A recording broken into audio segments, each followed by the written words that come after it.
মিস্ত্রি বাবদ 12,400 টাকা।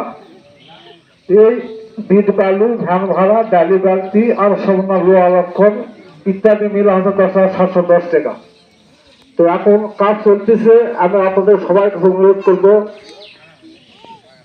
এক্ষুনি নগদ যায় ধান কিছু আদায় মনে করবি আমরা বাকি লেখা দেবেন, আমরা এই গেটের জন্য আপনারা সবাই দিবেন যাই ব্যাপারে।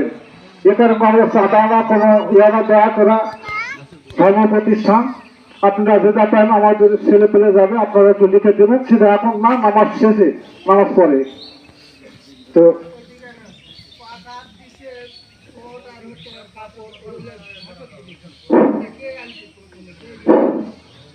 তো এখন আমাদের সময় শেষ, আপনারা আমাদের প্রস্তুতি নেন।